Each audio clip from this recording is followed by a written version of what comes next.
Berarti ngejar lulus di bulan mana ini? Eh, Sebenarnya kami itu direncanakan naik Somhas itu di minggu kedua bulan 6 Pak. Terus nanti di sekitar minggu ketiga sebelum tanggal 26.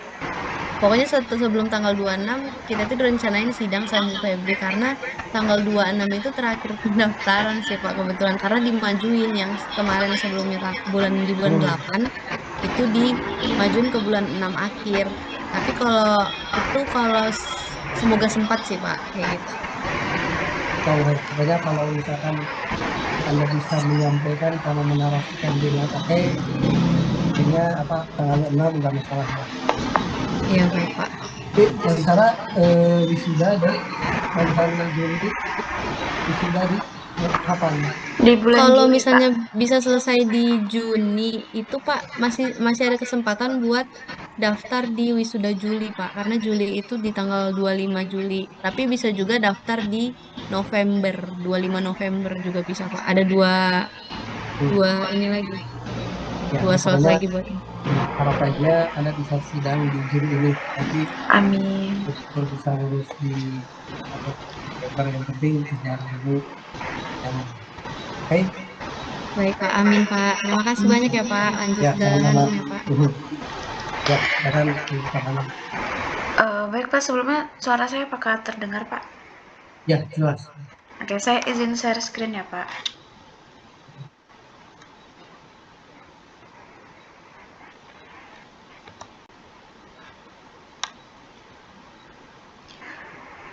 Untuk share screen saya apakah sudah terlihat, Pak? Ya.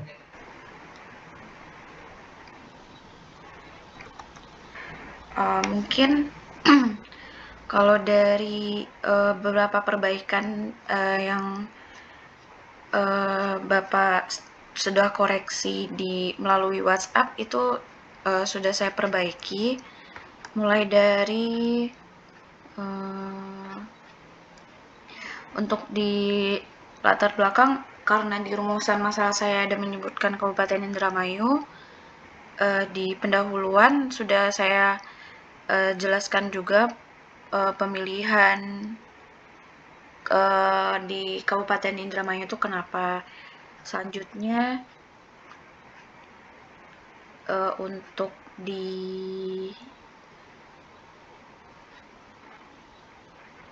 tujuan penelitian batasan oh di rumusan masalah poin 2 tujuan diselaraskan itu sudah saya selaraskan juga. Mungkin selanjutnya itu untuk di batasan masalah juga kemarin saya belum masukin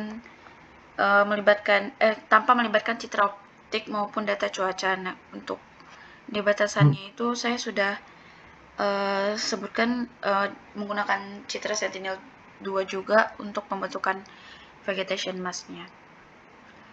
Lalu mungkin untuk revisi-revisi seperti spektral itu sudah saya ganti jadi backscatter dan lain-lain itu sudah saya ganti, Pak. Terus untuk yang di bab sebelumnya, sebelum bab 4 itu di bab 4 kemarin kan saya ada menyebutkan STA bidirectional LSTM. Nah, itu kemarin juga sempat sudah ada koreksi dari Bu Febria sendiri. Kalau sebenarnya yang saya gunakan itu tetap attention bidirectional LSTM. Cuman attention-nya itu menggunakan feature wise attention dan temporal attention. Jadi attention-nya tidak hanya memberikan perhatian terhadap time step pada data yang kita gunakan, melainkan juga memberikan perhatian kepada fitur yang digunakan untuk pemodelan nantinya, Pak. Jadi untuk penyebutannya tetap saya menggunakan attention bidirectional STM. Udah saya sesuaikan juga, Pak. Mungkin saya jelaskan sedikit di sini feature wise attention-nya di bab 2. Selanjutnya mungkin itu beberapa revisi koreksi penulisan dari Bapak. Mungkin saya akan lanjutkan ke hasil.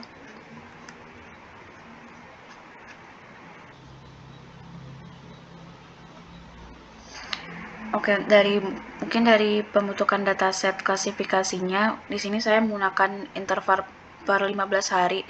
Mungkin ada sedikit yang kelupaan saya masukkan dalam draft saya, yaitu mengapa saya menggunakan interval 15 hari untuk datasetnya, sedangkan Natasha itu menggunakan perdasarian yaitu per 10 hari. Nah, saya belum masukin mengapa saya menggunakan interval per 15 hari. Mungkin nanti catatannya akan saya tambahkan, Pak, alasan mengapa saya menggunakan interval per 15 hari. Selanjutnya ini untuk pembentukan Mas NDVI kurang lebih sama dengan yang Natasha lakukan, karena pembuatan dataset saya di Natasha masih linear dan satu alur menggunakan Sentinel-2. Ini merupakan data dari Vegetation Mass NDVI 2020 hingga 2025. 2025 saya ambil karena untuk mengekstraksi data dari tahun 2024 pada penanaman bulan Desember itu setelah dimajukan lanjut ke tahun 2025, makanya juga saya ambil di tahun 2025 juga. Untuk dataset titik tanamnya dilakukan validasi dan penggeseran. Ini merupakan ringkasan titik tanam sebelum dan sesudah validasi dan pembersihan, sama yang seperti Natasha lakukan. Selanjutnya setelah divalidasi kita geser titik yang di luar AOI masuk ke AOI menggunakan iris geometri. Di sini merupakan ringkasan koreksi spasialnya, Pak. Masih sama juga alurnya seperti yang Natasha lakukan. Dan ini merupakan visualisasi titik tanam sebelum dan sesudah koreksi spasial. Ini contoh satu titik yang sudah digeser ke dalam AOI-nya. Selanjutnya itu untuk ekstraksi fiturnya. Ternyata untuk per 15 hari ini masih ada citra yang rusak atau terpotong, maka sama seperti yang Natasha lakukan di sini, melakukan gap filling untuk perbaikan data citra yang rusak. Berikut contoh citra yang rusak dan setelah dilakukan perbaikan atau gap filling.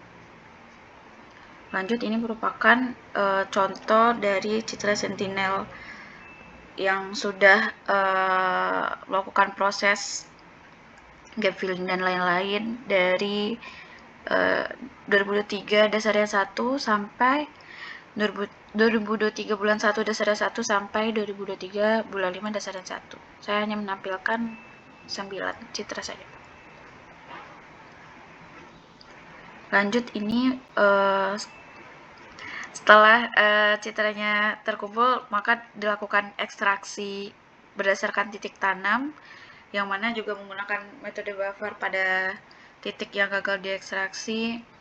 Dan berikut contoh hasil satu titik hasil ekstraksi fitur radar pada tahun 2020. Selanjutnya itu dilakukan eksplorasi data analisis setelah dilakukan ekstraksi. Ini saya melakukan eksplorasinya melihat frekuensi distribusi dari tiap fitur yang telah diekstraksi. Bisa lihat untuk Angel ini distribusinya tidak merata seperti fitur lainnya. Selanjutnya untuk melihat distribusi frekuensi kelas, generatif 2 itu memiliki frekuensi yang lebih banyak. Sorry, yang tadi fitur angle itu coba yang atas. Ini, Pak. Nah, fitur angle ini menunjukkan apa? Menunjukkan maksudnya gimana Pak? Angle ini menunjukkan apa? Sudut insidence dari citra sentinel satunya Pak. Ini angka 32, 34, sekarang itu maksudnya apa? Nilai sudutnya ya. Betul Pak. Eh, Kalau misalnya bisa Anda ini enggak, misal sudut ini pengaruhnya kira-kira untuk apa? Oh, pengaruh dari untuk hasil klasifikasinya nanti atau bagaimana Pak?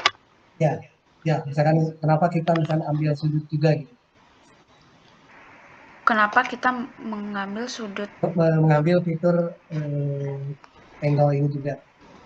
Oh, mungkin nanti itu bisa saya tambahkan di penjelasan SAP sih Pak, karena setelah saya lakukan explainable AI yang SAP, itu Angel ini tuh masuk 3 fitur teratas untuk klasifikasi sih Pak. Ya, Nanti ya, mungkin ya, maksudnya kan saya misalkan nanti kalau ada pertanyaan pas saat ini kalau misalkan IPH kan otomatis dia kan fitur utama ya, fitur utama, ya. fitur utama. Terus kalau misalkan RTI, NDPI, NDPI misalnya itu kan fitur turunan juga. Nah kalau misalkan angle ini kira-kira mau kelihatan apa? Ini pertanyaan, pertanyaan. Nanti Oh, itu untuk melihat bagaimana pengaruh si pergeseran sudut sama perubahan waktu, karena Sentinel 1 itu kan bergerak sesuai waktu ya Pak. Jadi untuk melihat gimana sih pengaruh pergeseran sudut sama uh, waktu gitu Pak. Mungkin nanti saya tambahkan penjelasan di bab 2 mungkin ya, ya Pak ya. ya. Ini maksudnya untuk Anda dan Natasha juga ya. Oh Jadi iya baik Pak. apakah angle itu kenapa bisa diambil? Nah, kan kalau radar itu kan ngambilnya kan apa sangat terpengaruh oleh sudut ya. Oh iya Artinya benar. nilai misalkan nilai apa namanya? Nilai ketika misalkan ada bukit atau misalkan landai itu kan sangat sangat nilainya bisa berbeda untuk satu objek yang sama. Nah, Iya. coba misalkan apakah gimana penjelasannya ketika misalkan angle ini dipakai supaya bisa melihat karakteristik apakah benar bisa melihat karakter misalkan sawah yang di dataran dengan sawah dataran tinggi kan nilainya kan bisa jadi berbeda karena kalau misalkan faktor angle-nya tidak dianggap itu akan merusak dari mata atau merusak dari interpretasi tadi. Nah, tapi kan misalnya Indramayu kan datar, artinya kan nggak ada daerah perbukitan. Nah, itu Iya. juga nanti kenapa misalkan di akhir angle itu berpengaruh Oh, gitu ya. iya. Jadi mungkin nanti artinya misalkan tiap fitur itu Anda baca kenapa kayak ini penting atau misalnya ini Anda gunakan, terus nanti Anda tarik kesimpulan dari dugaan awal itu dengan hasil explanation dari sub itu. Iya, oke. Baik Pak. Ya, artinya nanti kalau misalnya ada orang tanya, kita bisa menjelaskan fungsinya ini untuk memperlihatkan apa dan kenapa misalkan ini tuh harus digunakan. Oke, Oke, baik Pak. silakan lanjut. Selanjutnya itu tadi distribusi frekuensi kelas fenologi itu untuk kelas generatif itu yang paling banyak dari semua kelas, dan kelas BRV1 panen yang paling sedikit. Selanjutnya ini untuk iya Pak. Pertanyaan, kenapa generatif paling banyak? Generatif paling banyak karena untuk melakukan maju mundur saat ekstraksi itu kelas generatif itu tidak hanya satu Pak. Jadi kan misalnya di time step saya kan ada 9 time step. Di time step 6 dan 7 itu keduanya merupakan kelas generatif karena kan mengikuti rentang dari HST-nya ya Pak. Ya, ya, itu nanti kita bisa menjelaskan kenapa tentang tertentu lebih banyak karena misalkan generatif itu ya rentang waktu yang lebih panjang misalkan. Nanti Iya. siapa ya nanti saya jelaskan. Terus tadi kenapa time step-nya berapa? 9. Iya, saya 9, Pak. Kenapa? Karena untuk data yang saya gunakan sendiri kan intervalnya per 15 hari. Jadi dari 0 sampai Hmm. 100, awalnya saya mencoba 0 sampai 130, cuman Hmm. itu kelas Barefest-nya itu sangat sedikit, Pak. Jadi setelah saya lihat, setelah mungkin Natasha kan menggunakan sampai 130 karena template-nya Hmm. 10 ya, Pak. Hmm. Jadi genap 130. Di mana itu batas generatif 2 itu di 120. Jadi ditambahkan 10 jadi Barefest, ada fase Barefest gitu. Kalau saya kan Ya. generatif 2-nya 120, saya tambahkan 15 jadi 135 gitu, Pak. Jadinya dari 0 sampai 135 itu ada 9 time step, Pak. Mungkin kalau misalnya Oke. Nah, dihitung dari 0 itu harusnya 10 time step, Pak. Cuman setelah dilihat dari data setnya sendiri hasil ekstraksi itu time step 9 yang untuk satu titik itu lebih banyak time stepnya 9. Jadi kalau misalnya saya menggunakan time step 10 itu bakal banyak melakukan padding, jadi banyak data aslinya itu hmm. tertutup padding gitu, Pak. Ya, ya mungkin nanti bisa Anda jelaskan kenapa misalkan time set itu menunjukkan apa, terus tadi data dasarian atau 15 harian, Oh terus ya. nanti kalau presentasi mah misalkan fasenya itu kan dari early itu kan kita supaya bisa lebih runtun ya. Nah, kalau nanti ya, misalkan kalau saya kan misalkan ya datanya, tapi kan orang lain yang baru tahu kan nanti loncat-loncat kesannya ya. Oke. Oke, baik, Pak. Selanjutnya ini berpot rata-rata nilai fitur radar per fase fenologinya. Selanjutnya itu pembentukan. Sorry, tadi rata-rata itu nilai apa yang tadi perbesar itu? Ini Yang rata-rata ini ya, Pak. rata-rata nilai. Mhm. Rata-rata Terus nilai kalau per fase fenologinya, Pak. nah terus coba lihat angle, ya, angle yang sudut itu kan dia nilainya sama ya. Iya, karena saya menggunakan rata-rata. Nah, maksudnya kan ini kan nilainya sama. Kenapa misalkan di akhir itu dia sangat berpengaruh padahal nilainya kan apa istilahnya bobot atau nilainya sama gitu. Ini Iya, nanti Pak. yang Anda apa kita harus jadi kenapa ini berpengaruh, kenapa ini gitu kan dari data ya. Iya, Pak. Kayak karena angle ini kan sebenarnya kan pengambilan dari sudut sudut citranya ya. Iya, betul, Pak. Artinya artinya benar nggak? Kalau misalnya di titik yang sama, sudutnya selalu sama walaupun Hmm, temporalnya berbeda. Sama nggak? eh, berbeda sih, Pak. Tapi mirip nilainya, Pak. Kenapa bisa berbeda? Tadi titik yang sama, tetapi dalam Waktu yang berbeda. titik yang sama tapi dalam temporal yang berbeda ya, Pak. Hmm. Kalau kalau titik tadi kalau dari contoh data saya itu ini dalam satu titik tapi dalam waktu yang berbeda itu berbeda sih Pak nilai angle-nya tapi dalam rentang yang mirip gitu, Pak. Hmm. Nah ini makanya ini coba Anda ini juga ya pahami ya. Angle itu sebenarnya apakah di angle itu jarak sudut wahana dengan objek atau misalkan jarak koreksi atau misalkan apa karena kan kalau misalkan sederhananya kan misalkan kalau sudutnya itu satu titik yang sama dengan objek yang sama kalau misalkan kan kalau si apa si citra itu apakah dia stasioner atau dia bergerak seperti apa nanti maksudnya supaya Anda bisa sambil memperdalam lagi ya Oke, buat baik, Pak. penjelasan seperti itu.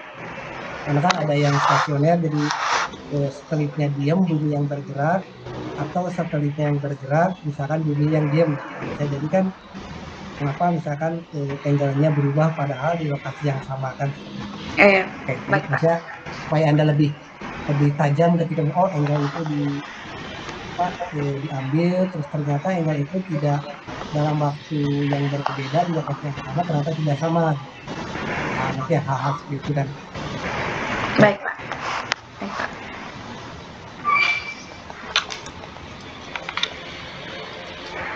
Selanjutnya itu pembentukan sequence time series dan penanganan panjang time step. Tadi seperti yang saya bilang kalau time step yang saya gunakan itu 9 time step. Nah, jumlah ini disesuaikan dengan rentang fase fenologi dari 0 sampai 135 tadi, Pak. Berikut penyusunan panjang sequence dataset saya. Jadi setelah dicek untuk data yang setelah diekstraksi itu pada panjang sequence 9 atau time step yang 9 itu jumlah datanya sangat banyak. Jadi kalau misalnya dari 0 sampai 135 itu emang normalnya itu saya menggunakan panjang sequence atau time step-nya 10. Cuman kita lihat di sini jumlah season-nya itu terbanyak itu pada sequence 9. Jadi kalau misalnya saya menggunakan sequence 10 itu bakal banyak data yang harus dilakukan padding atau penyamaan panjang sequence-nya, Pak. Jadi saya menggunakan panjang sequence 9. Yang dimana di Ini sini sebentar. Ini panjang sequence time step atau apa kan? panjang sequence ini iya Pak, time step Pak. Jadi satu sequence itu satu bentar Pak. Sequence dataset. Iya benar. Nah, ini Sequence nanti itu hmm, jadi di narasi itu terminologi atau misalkan itu kan antara sequence dengan time step supaya orang pas baik itu sequence apa, time step itu apa, jadi misalkan supaya orang ngeh gitu kan. baik Pak. Dan ini ada panjang sequence 10, ada kalau 18 itu masih apa 18? Nah, itu saya kemarin mau ngecek data yang 18 ini Pak. Saya juga bingung kenapa ada satu titik yang panjang sequence-nya 18. Tapi nanti coba Sequence itu saya maksudnya sequence itu dari misalnya dari early sampai panen gitu ya. iya benar Pak. Sequence ini gini Pak.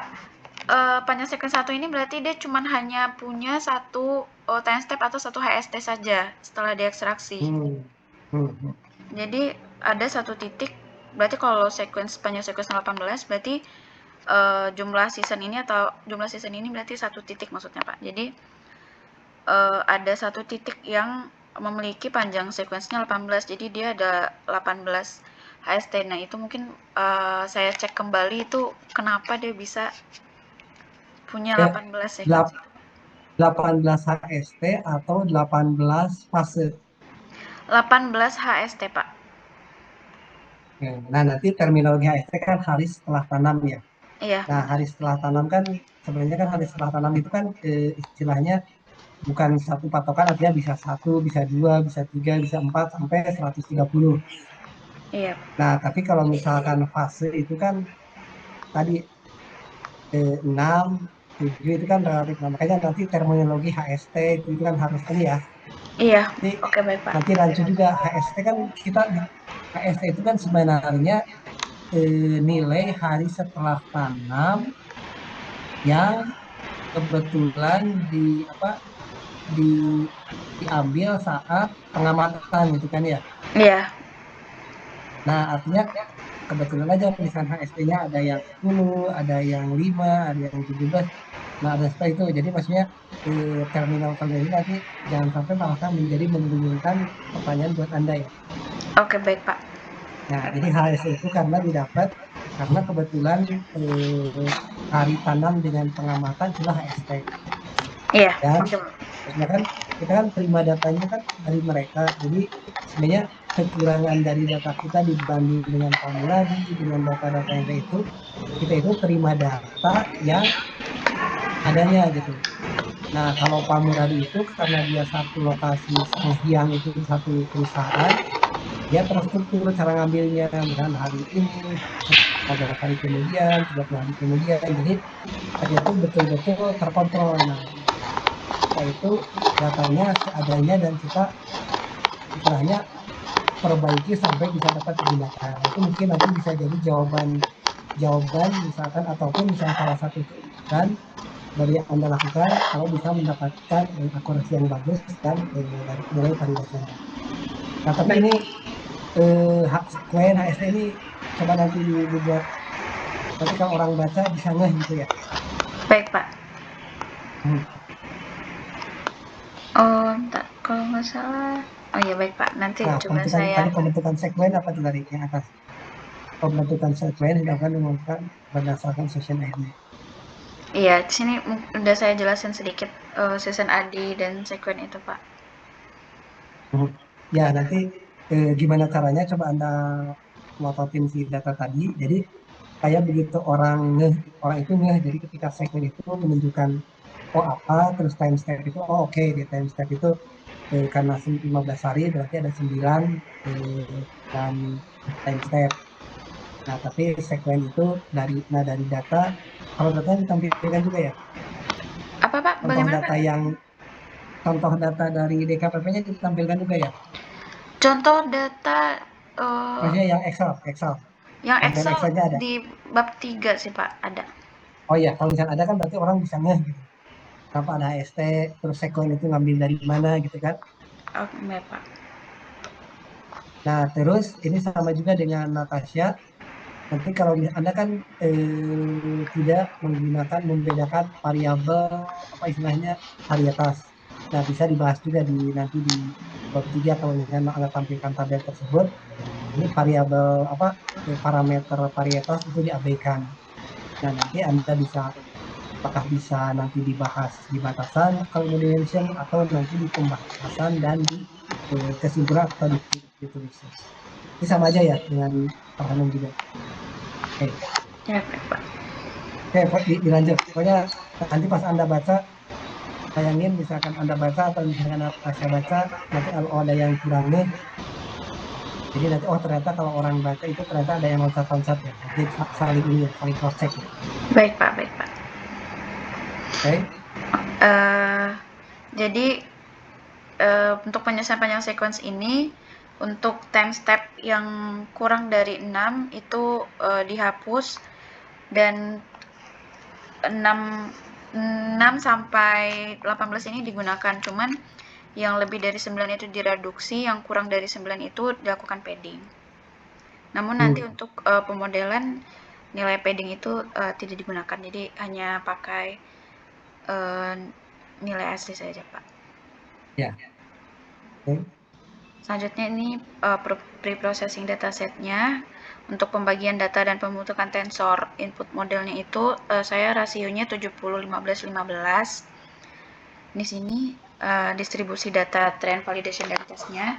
Untuk pembagian datanya itu saya berdasarkan sequence atau satu per musim tanam, per satu titik tanam, Pak. Jadi sebelumnya itu saya udah nyoba untuk agar seimbang, saya waktu itu nyoba per kelas fase fenologi. Jadi di trend itu saya nyoba misalnya di early vegetatif itu ada 100 data. Jadi 70% dari 100 itu saya masukkan trend. Nah, itu saya udah nyoba per kelas cuman data leakage. Jadi Hmm. Ya, hasilnya overfitting sih, Pak. Jadi makanya ya. saya pembagiannya berdasarkan sequence atau per musimnya gitu, Pak. Per Ya, satu titik. ini misal ya poin utama juga ya sama dengan Natasha kan ya. Jadi Iya. untuk menghindari data leakage, jadi urutannya di apa di urutannya diperhatikan dan pas saat nanti normalisasi, hanya dibikin grup dulu baru tiap data dinormalisasi ya supaya tidak ada salahnya nyuri-nyuri atau lihat data-data ya. Oke, Eh, yang baik. terus Ini untuk distribusi persentase kelas pada data trend validation dan tesnya. Mungkin selanjutnya ini ringkasan untuk tensor input modelnya. Untuk trend itu 1432, 97, 9 ini time step dan 7-nya fitur. Sama untuk yang lainnya, ini berdasarkan 70, 15, 15 tadi. Selanjutnya itu lakukan normalisasi juga. Setelah di Normalisasi. grup-grupan kan, Bagaimana Pak? setelah di grup ya. Iya, betul Pak. Setelah di Hmm, grup. Setelah di grup oke. berdasarkan normalisasi pakai scalar. Kalau Lanjut kemarin Natasha pakai Pak min. just score ya. Oh iya, Z code. Kalau saya pakai Iya Pak, saya scalar Pak. Z-score.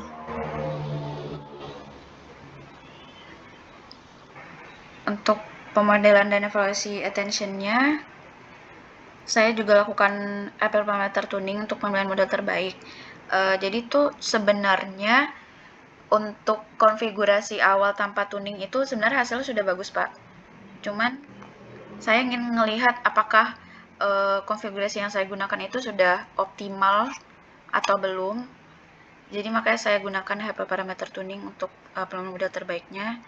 Dan berikut ruang pencarian hyperparameter dan konfigurasinya. Untuk alasan-alasan mengapa saya menggunakan konfigurasi ruang pencarian ini itu udah saya jelaskan juga di bab 4 ini. Selanjutnya ini untuk hasilnya. Nah, ini saya nggak tahu kayaknya prism saya tuh agak dari kemarin agak error, Pak. Jadi Hmm, saya tuh kemarin sebenarnya udah memperbaiki beberapa kayak tadi kan antara tabel dan gambar itu kan ini ya Pak, langsung gitu ya, kan harusnya ada penjelasan dikit di bawah tabel gitu. Tapi nggak tahu kayaknya error, saya juga bingung. Dan untuk ini juga saya udah ngurangin baseline BSTM tapi masih muncul. Nanti coba saya perbaiki kembali Oh, Pak. oh Anda bikinnya di mana ini? Saya di Prism Pak. Oh, di Prism. Iya. Dari kemarin Prism saya dari hari Jumat kayaknya Pak. Oh, Kayak oh, udah di compile juga masih tetap belum berubah ya? iya, udah saya compile nih seperti ini contohnya Pak. Ini Hmm, kan tabel. Nah, saya di bawah tabel itu saya masukkan penjelasan sedikit baru gambar. hmm, hmm. Cuman tadi hasilnya masih Udah, tabel dan gambar tuh masih di atas bawah gitu, Pak. Malah penjelasannya naik ke atas. Jadi saya kayaknya pusing ya. nanti saya coba perbaiki kembali, Pak. Udah libur ya, lagi libur ya. Itu kalau pakai apa Overleaf ya, Pak. apa apa Overleaf. Perlin juga sama. Belum saya coba sih, Pak. Nanti coba saya zip dulu. Ini saya nanti coba saya masukkan ke overleaf. Ya, Nah, untuk oke. ini sebenarnya untuk saran dari Bu Febri, sebenarnya untuk pemodelan sendiri itu saya nyobain baseline BSTM inisial sama final base. Cuman Hmm, dan kalau dari Bu Febrinya sendiri ini kemarin tidak usah dimasukkan karena sebenarnya kan saya bukan untuk membandingkan model, cuman cuman karena kemarin saya mencobakan baseline BSTM tanpa intention saja makanya saya masukkan. Nah, ini sebenarnya harusnya udah saya hapus dari tabel tapi masih muncul Pak. Nanti coba saya perbaiki lagi. Jadi initial attention BSTM ini menggunakan konfigurasi awal. Itu untuk akurasinya 91, precisionnya 93, recallnya 91, F1-nya S91 dan kapanya 90. Nah, untuk final best itu lebih baik dari initial attention BSTM. Sebenarnya untuk initial attention BSTM saja sudah bagus. Cuman kemarin karena saya masih mau tahu apakah sebenarnya konfigurasi saya ini sudah optimal atau belum, makanya saya lakukan tuning, Pak. Jadi dapatlah si hmm. final best attention ini dengan akurasi seperti berikut. Untuk kurva loss dan akurasinya di sini saya menampilkan dua, yaitu ini yang dari kurva kok baseline initial attention. Ini untuk initial attention.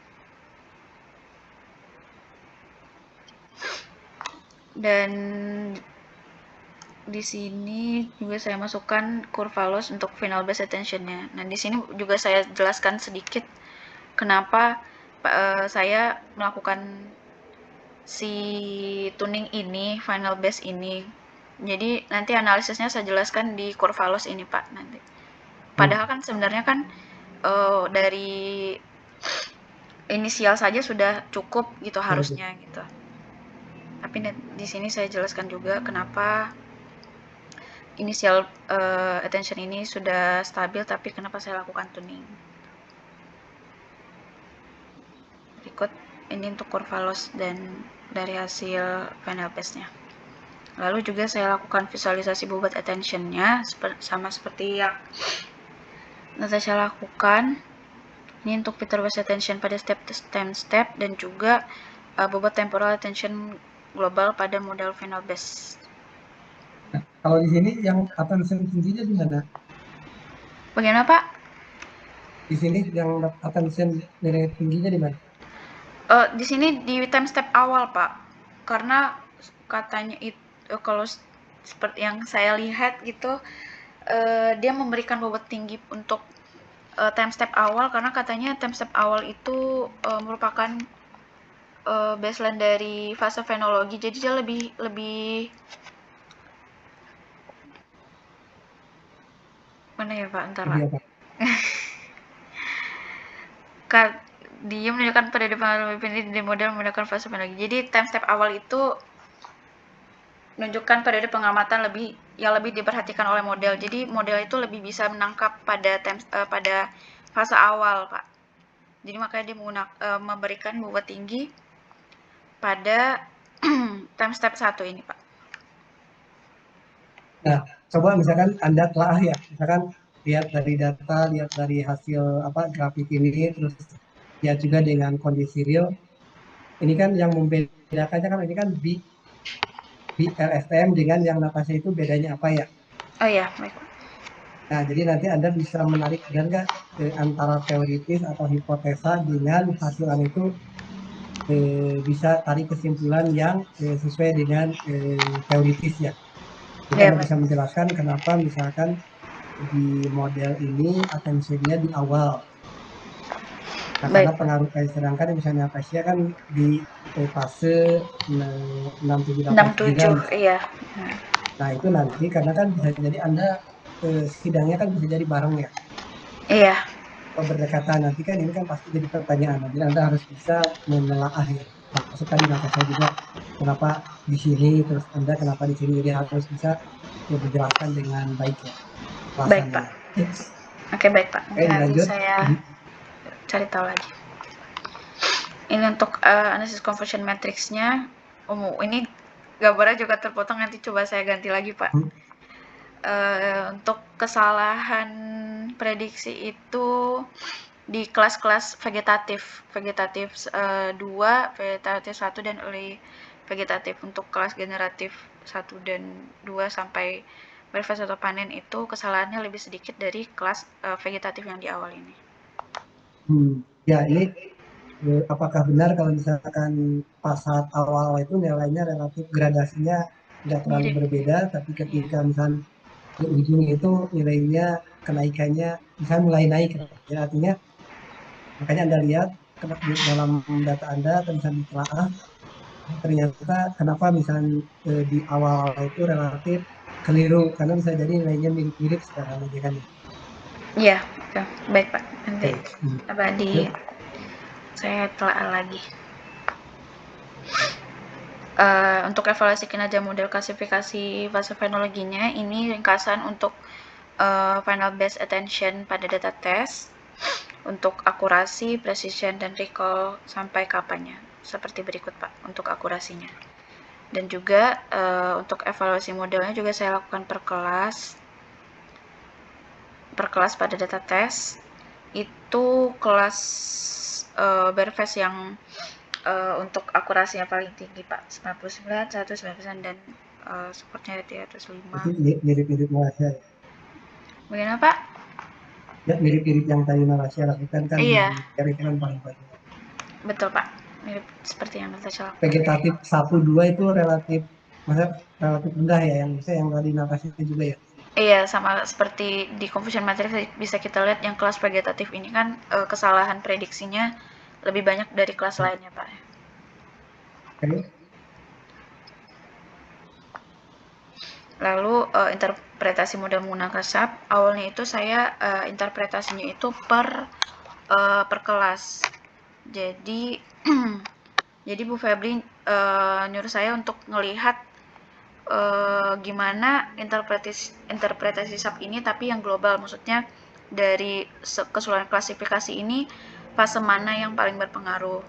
Nah, ini untuk kontribusi global SAP seluruhnya itu yang tertinggi ternyata NDPI, RPI, dan Engel tadi, Pak. Tapi untuk dari nilainya sendiri bisa kita lihat itu yang VV, RPI, dan ini tuh nilainya rentangnya nggak jauh beda. Tapi untuk yang ini juga rentangnya nggak jauh beda. Jadi kemarin Bu Febri itu ngasih case juga kepada saya, gimana kalau misalnya salah satu fitur itu dihilangkan saat prediksi, saat klasifikasinya. Apakah berpengaruh terhadap akurasi atau tidak. Nah, itu kemarin udah saya coba juga, ternyata kalau kita hilangkan satu fitur itu ternyata nggak berpengaruh sama akurasi sih, Pak, kemarin saya lihat. Ya, itu yang jadi pertanyaan yang angle itu ya. Iya. Seberapa penting angle itu apa namanya Anda gunakan gitu. Makanya nanti teori tentang angle itu apa, kenapa angle itu harus ada ataupun angle itu tidak ada. Karena kalau menurut saya misalnya jangan-jangan angle itu sebenarnya tidak terlalu berpengaruh ketika daerahnya relatif istilahnya satu hamparan yang sama, artinya dia datar semua gitu. Iya. Kecuali misalkan daerahnya antara dengan peralihan antara datar dengan perbukitan. Nah, artinya ada objek yang sama dengan misalkan nilainya yang berpengaruh berbeda karena faktor sudut dari angle tersebut. Oke. Kayak misalnya saya setuju kalau misalkan apa namanya NDPI, coba RPI. misalnya dirubah, misalkan yang angle-nya dirubah seperti apa dan sebagainya. Itu misalkan ini. Oke, tapi anda misalnya harus tahu dulu teoritisnya kenapa misalnya ini harus ada nanti. Karena apa ya tadi benar nggak misalkan angle itu berpengaruh ketika daerah cakupannya itu topografinya bermacam-macam. Iya. Jika daerah topografinya sama, secara teoritis angle itu sebenarnya nggak berpengaruh atau misalnya tidak ada juga nggak masalah. Oke ya, nanti Anda coba lihat lagi ya. Oke, baik Pak, Nah, nanti. bisa jadi nanti ada pertanyaan pas saat Anda sedang. Iya, baik Terus Pak. Terus ini untuk 3 fitur dengan kontribusi SAP tertinggi pada setiap kelasnya. Bisa kita lihat di tiap kelas itu rata-rata ada NDPI, RPI, dan Angel yang seperti global tadi, Pak. Untuk generatif data itu ada VV, untuk verifikasi itu ada VV juga. Tapi secara garis besar 3 teratasnya itu sama seperti 3 teratas global tadi. Lalu untuk pembahasan sendiri, mungkin kalau mau lebih rincinya nanti mungkin saya coba bikinkan tabel seperti yang Natasha lakukan. Tapi untuk secara garis besarnya di pembahasan ini juga saya membandingkan dengan penelitian utama yang ada di bab 2 saya, Pak. Di mana di penelitian Nirtanto menggunakan machine learning classification dan SVM itu akurasinya 98, tapi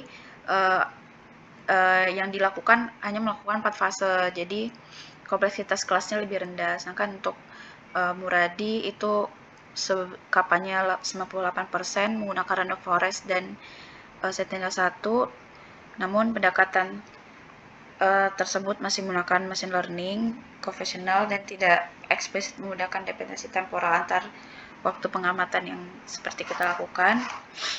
Lalu untuk penelitian Tian et al. Itu akurasinya lebih dari 95% dengan menggunakan time series juga, tapi untuk Tian et al. Ini menggunakan deret waktu yang panjang dan bergantung pada kelengkapan data temporal. Recording in progress. Untuk deep learning sendiri itu pada penelitian Chen dan Leo ini dia menggunakan REST LSTM berbasis bidirectional LSTM dan attention sendiri, itu akurasinya 91-92%, itu mendekati seperti hasil penelitian saya juga. Dan Shen dan Liao ini juga merupakan rujukan utama saya juga, Pak. Cuman yang diklasifikasikan oleh Shen dan Liao ini hanya RISE dan non-RISE, kelasnya hanya 2. Lanjut, untuk Sun et al. Yang menggunakan berdasarkan LSTM juga, itu akurasinya 93% dengan kappa 87. Tapi hasil untuk penelitian saya itu lebih rendah sedikit dengan kapanya yang 90, tapi kesulitan klasifikasinya kuat. Mungkin untuk pembahasannya yang membandingkan, kalau mau apakah lebih baik saya bikin tabel seperti Natasha juga atau bagaimana ya, Pak? Mungkin bisa ini hybrid ya, jadi ada tabel yang tadi apa Tapi poin-poinnya, juga nanti di bawahnya penjelasannya ya. Jadi orang bisa istilahnya, kalau orang itu secara overview kita tahu, tapi secara detailnya narasinya ada juga ya. Boleh. oh, Nanti oke. tinggal coba aja, misalkan kalau Anda minta teman Anda membacanya lebih terstruktur yang mana gitu. Oke, baik, Pak. Baik, Pak. Di sini juga bagaimana performa terbaik pada klasifikasinya dengan kelas generatif 2, advance score-nya 99%. Lalu ini juga pembahasan terkait SHAP tadi, di mana dominannya DPI dan RPI menunjukkan bahwa hubungan antara polarisasi VV dan VIA sangat penting. Ini harusnya ada referensi sih, Pak, di pernyataan ini. Cuman nanti saya tambahkan lagi ya, Pak. Saya Ya, belum karena memasukkan. pembahasan itu kan mengacu ke beberapa paper yang dulu Anda ini. Iya, itu belum saya masukkan referensinya. Cuma nanti untuk pembahasan ini saya lengkapi lagi referensi dan penjelasannya, Pak. Untuk analisis per Ya, kelas. Bagaimana, Pak? ini untuk angle juga berkontribusi tinggi, ada beberapa nama angle tidak dapat digunakan sebagai indikator langsung sebagai faktor sektor. Nah, maksudnya ini kan angle ini kan Anda maksud kan bukan penciri ya, tapi Iya. berkontribusi sebagai istilahnya pengaruh faktor geometri. Nah, tadi penjelas pertanyaannya, di Indramayu itu kan misalnya datar. Nah, Iya. maksudnya kontribusinya apa di sini? Kalau misalnya Anda dikejar pertanyaan kan bisa jadi Anda kan dikejar pertanyaan ini gitu kan. Sedangkan jadi kan sudut fungsi dari angle kan. Iya. Nah, jadi relatif kalau Anda bayangkan kan, kalau misalnya di radar itu ketika misalnya ada gunung dengan lebah, bisa jadi nilainya dapatnya dapat keliru gitu. Karena kan faktor dari sudut, faktor dari datangnya nilainya kan sebagainya. Oke, Iya. makanya Anda nanti baca lagi sama dengan nanti Natasha dulu. Baik, Oke, Pak. lanjut. Baik, Pak. Mungkin pembahasannya mencakup pembahasan akurasi dan SHAP itu. Lanjut untuk kesimpulannya, dataset klasifikasi berhasil dibentuk melalui integrasi data titik tanam, AOI, dan berbasis vegetation mass dan lahan baku sawah. Dan lalu dataset yang dihasilkan memuat informasi HST, label fenomenologi, 7 fitur, dan melalui tahapan validasi titik, koreksi spasial gap filling, ekstraksi, dan menggunakan sequence datasetnya. Selanjutnya ini juga kesimpulan dari hasil klasifikasi modelnya. Untuk nilai akurasinya sebesar 91, F1 skornya 91, kapanya 90. Lalu untuk mekanisme attention sendiri, membantu model memberikan bobot berbeda terhadap fitur dan menunjukkan bahwa seluruh periode pengamatan memiliki kontribusi yang sama terhadap prediksi fenomenologi. Dan untuk hasil interpretasinya juga ada di kesimpulan seperti yang linear dengan hasil dan pembahasan tadi, Pak. Mungkin itu sih, Pak. Untuk sarannya saya masih bingung sebenarnya, Pak. Nanti pokoknya saran itu misalnya perbaikan-perbaikan untuk riset selanjutnya, dan termasuk apakah misalkan faktor dari varietas itu selain dibahas nanti di data ataupun ada di batasan, terserah Anda ya. Kalau Baik, di Pak. batasan misalkan merubah keseluruhan, nanti di pembahasan di data aja ya. Baik, Pak. Pak, di data nanti bisa di pembahasan, lalu pas di saran itu misalnya kalau orang mau melanjutkan riset itu kan tapi faktor Baik, Pak. varietas itu bisa besar. Oke. Oke, baik, Pak. Mungkin sama ya tadi ya, kalau misalkan Anda pakai di GitHub, disimpan ininya ya, jadi orang bisa cross-check atau misalkan apa namanya, istilahnya sekarang kan keterbukaan ya, keterbukaan diri sih kan, kayak kemarin kan kayak ada yang konferensi kan dia memanipulasi data kan, gitu ini untuk menghindari hal seperti itu. Oke. Baik, Pak. Ya mungkin oke, nanti kapan lagi dijanjikan itu ya, nanti kalau misalnya dari saya kan sebenarnya yang paling utama kan dari kampus ya, di Febri. Kalau misalkan Iya. karena kan yang meluluskan Anda kan kampus. Tapi mungkin kalau misalkan hal-hal krusial ya harus saya koreksi. Tapi kalau misalkan tidak terlalu ini ya tidak masalah. Oke, Baik, Pak. pas ini udah maghrib, Iya. nanti dilanjut lagi ya. Harapannya Anda bisa seminar atau apa ya? Seminar ya di awal Seminar bulan hasil, depan Pak. ya. Iya. Seminar Ya, hasil. nanti pokoknya komunikasi lewat WA aja ya. Kalau Baik, ada Pak. apa-apa, kalau administrasi gimana nanti juga pasti tahu aja, saya harus tanya kamu Baik, Pak. sebelumnya. Oke, nanti